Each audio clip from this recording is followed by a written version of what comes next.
Messi, Neymar. By 2050, their greatest competitor might be robots. Far from science fiction, this is the objective of RoboCup, that a team of fully automated humanoid soccer robot players shall win a soccer game against the most recent winner of the World Cup. This international contest is held in the hopes of igniting public interest in STEM and rapid innovation in the field of robotics. The robot is to fit within a cylinder with a diameter of 180 and a height of 225 millimeters. It must be predominantly black and not engulf more than 20% of the golf ball in the machine's convex hull. This brings us to an Australian entry, group26's Raspberry Pi soccer robot system. The robot diameter was 1 centimetre smaller than competition requirements to ensure the cover would not exceed the desired 180 millimetres. Wheels were mounted internally and an adjustable camera mounting was added to allow the viewing angle to be changed as necessary. The kick and dribbler system's role in group26's automated player was to attain, hold and kick the ball to a selected goal on the field. For this subsystem, the plan for dribbling was to attach a high-speed motor to a gear, transferring this rotational velocity and rotating the hyperboloid cylinder below it to produce backspin to capture the ball.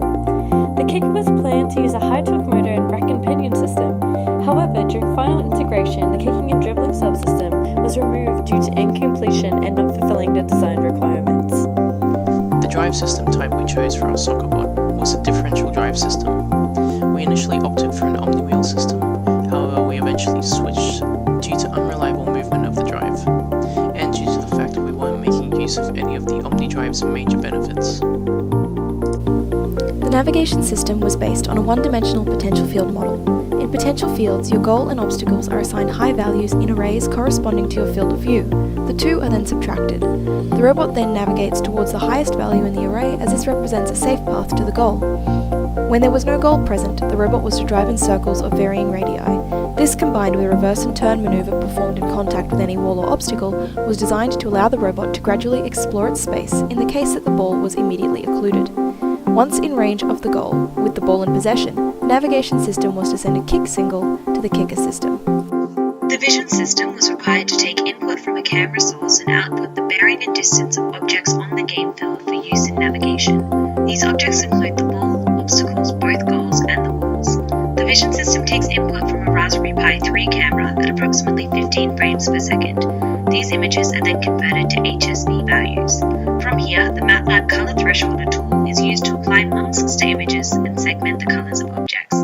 This is used in conjunction with OpenCV shapefinder functions to ensure the shape and color both match the desired object. From this point, functions are applied that compare the size of an image on screen to the size of the real image, accounting for the camera's focal length to deliver an accurate range and bearing of each object.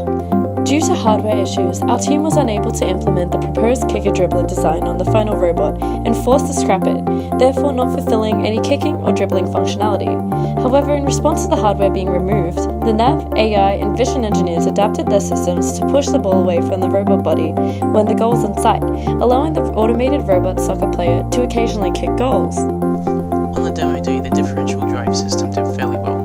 The plastic treaded wheels did well gripping onto the field surface. However, the motors were not spec'd quite right, and so gradually began to slow over time of testing. The circuits for the microcontroller, 5-volt step-down circuit, and the motor drivers all worked flawlessly on the day. The code for the drive system also worked as expected, however due to some last-minute changes, it was not complete.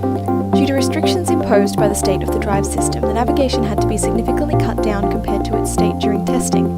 The system could still navigate towards a goal using potential fields and avoid obstacles and walls. However, a fixed radius search pattern had to be used, which impeded its ability to explore the space. Additionally, no sensor was installed to allow the ball to be recorded as in possession, and as such it could not switch to searching for the goal. As such, it could only demonstrate finding the ball, then finding the goal, with a break to manually switch the state in between. It was unable to demonstrate a kick due to the absence of this system entirely. The results of the vision system were consistent with what was expected, with accurate ranges and bearings being delivered to the navigation system. There were minor issues with re-thresholding having to be conducted at the beginning of each robot soccer challenge due to changes in lighting conditions based on the day. However, this was able to be done quickly and concisely, allowing the vision system to work